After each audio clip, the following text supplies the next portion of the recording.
तो partition array search that the maximum differences की। तो इसमें क्या है ना, क्वेश्चन में हमें हमें एक तो एरे दे दिया है, नम्स एरे दे दिया है, और हमें इंटीजर एक तो के दिया है।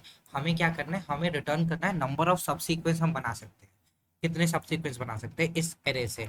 और और हर जो सब सीक्वेंस होगा ना, उसका जो मैक्सिमम, जो मिनिमम और मैक्सिमम के बीच का जो डिफरेंस हो सकता है वो एटमोस्ट के हो सकता है। मतलब जैसे कि यहाँ पे 2 है, तो मतलब वो डिफरेंस 0 हो सकता है, 1 हो सकता है, और 2 हो सकता है। 2 से ज्यादा नहीं हो सकता है, जितना भी सब सीक्वेंस होगा उससे। तो अब हमें जैसे कि ये है, इसके अंदर हमें सब सीक्वेंस बनाने हैं, ठीक है।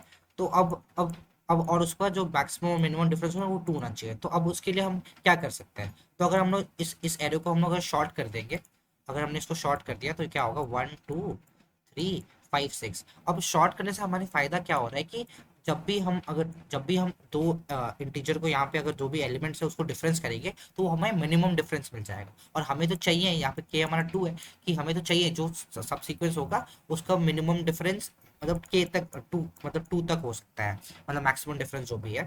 तो हमें हमें क्या चाहिए, जो भी सब सीक्वेंस चाहिए उसमें मिनिमम डिफरेंस वाले चाहिए, मतलब जितना कम डिफरेंस होगा और तक तक हम जितना लॉन्गेस्ट बना पाएंगे, और उससे हम बता पाएंगे कि हम कितना सब सीक्वेंस बना रहे हैं, राइट। तो इसलिए हम अगर इसको अगर शॉर्ट कर देंगे, उसके बाद हम क्या करेंगे, पहला में हम इसको मिनिमम ऐसे मतलब पहला इंडेक्स को मिनिमम कर देंगे वेरिएबल में, और उसके बाद सेकंड इंडेक्स से हम चेक चेक करते हैं डिफरेंस क्या है। तो यहाँ पे क्या आ रहा है, हमारा डिफरेंस 1 आ रहा है, तो वो तो हमारा के से डिफरेंस से कम में ही है, तो ठीक है। तो हम फिर से आई प्लस प्लस कर देंगे, अब सेकंड इंडेक्स पे आएंगे।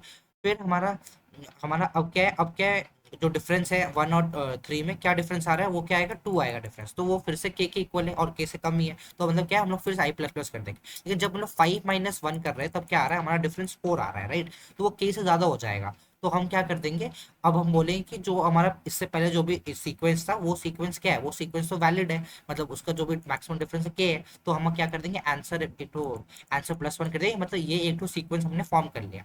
और फिर जो हमारा जो मिनिमम 1 पे था, हम अब उस मिनिमम को आई पे ले आएंगे। अभी मैं मिनिमम को अपने 5 पे ले आया, और फिर से हम चेक करेंगे सेम, कि अगर अब 6 में क्या डिफरेंस क्या है, 1, क्या वो वैलिड है, हाँ वैलिड है। तो ठीक है, तो ऐसे हम पूरा लूप हमारा खत्म हो, सारे वेरिएबल में चेक कर लिया, हमारे 2 सीक्वेंस बन चुके हैं। एक तो हमने आंसर +1 कर दिया, और ये जो रेस्ट है सीक्वेंस उसके लिए। तो ऐसे करके हम बना सकते हैं जितने हम ऑल द जितने भी सीक्वेंस है हम बना सकते हैं इस एरे से, ठीक है। तो हम इसको कोड करते हैं। तो सबसे पहले तो हमें शॉर्ट करना पड़ेगा, पहले हम शॉर्ट करते हैं।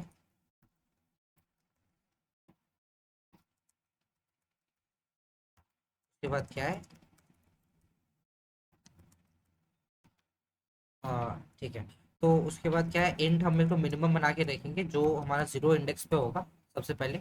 शॉर्ट करने के बाद जो कि 0 इंडेक्स पे हमारा मिनिमम नंबर होगा, ठीक है। फिर हम लोग आंसर बनाएंगे जो 0 है, जिसमें हम सारा आंसर स्टोर कर रहेंगे। फिर हम आई बना रहे, जो 1 होगा, ये हम लोग इटरेशन के लिए यूज़ करेंगे, मतलब लूप को, मतलब आगे बढ़ने के लिए, मतलब फॉरवर्ड करने के लिए, लूप में इटरेट करने के लिए यूज़ कर रहे हैं। तो वाइल जब तक i n है, हम लोग चलाएंगे लूप को। और हम चेक कर रहे हैं इफ़ हमारा जो भी नम्स ऑफ मिनिमम है, और नम्स ऑफ हमारा जो आई आया है, जो उसका जो डिफरेंस है, अगर वो भी जो भी डिफरेंस है, अगर वो लेस देन या इक्वल टू के है, या लेस देन इक्वल टू के है, तो हमें तो कोई प्रॉब्लम नहीं है, तो ये तो सीक्वेंस वैलिड है। तो हम क्या है, आई को हम प्लस प्लस कर देंगे, आगे बढ़ते रहेंगे। एल्स अगर हमारा ये वैलिड नहीं हो रहा है, इसका मतलब क्या है, हमारा जो इसके पीछे है वो एक वैलिड सीक्वेंस था, तो आंसर प्लस प्लस हमने कर दिया, और हमारा मिनिमम क्या हो जाएगा, वो मिनिमम आई हो जाएगा, राइट। तो 5 हमारा मिनिमम बन जाएगा अब। जैसे कि हमने यहाँ पे इससे पहले यहाँ पे लिया था, हमारा 5 क्या हो गया, मिनिमम बन गया। और उसके बाद क्या करेंगे, हम लोग फिर से आई प्लस प्लस कर देंगे, हम आगे बढ़ेंगे, और फिर हम चेक करेंगे क्या वो है कि नहीं है, ठीक है। फिर हम क्या करेंगे, अब रिटर्न हो गया। अब क्या है ना, हम जब रिटर्न करेंगे तो हम आंसर रिटर्न कर रहे हैं, लेकिन अब क्या हो रहा है कि जब हमने जैसे यहाँ पे इटरेट किया था, तो हमारे आंसर में अभी हमारा 1 ही स्टोर्ड है, क्योंकि हम इस सीक्वेंस के लिए है। और लेकिन हमारा क्या है, और एक सीक्वेंस था। तो मेन हमारा इसलिए क्यों हो रहा है, क्योंकि हम आंसर प्लस प्लस कब कर रहे हैं, तब कर रहे हैं जब हमारा जो भी मैक्सिमम और मिनिमम डिफरेंस है वो ग्रेटर देन के हो रहा है। तब जो एल्स कंडीशन आ रहा है, तभी हम जाके आंसर को प्लस प्लस कर रहे हैं। लेकिन अगर कोई कंडीशन आया कि जहाँ पे मान लो जो भी मैक्सिमम मिनिमम डिफरेंस है वो लेस देन ही के है, तो उस कंडीशन में तो आंसर कभी प्लस होगा ही नहीं।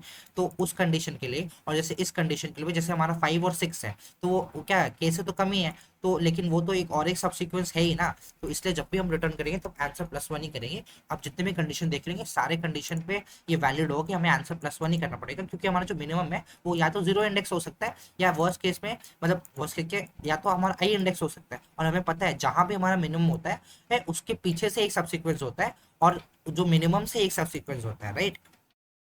तो उसी के लिए उस मिनिमम से एक सब सीक्वेंस, इसलिए हमें +1 करना पड़ेगा आंसर के लिए।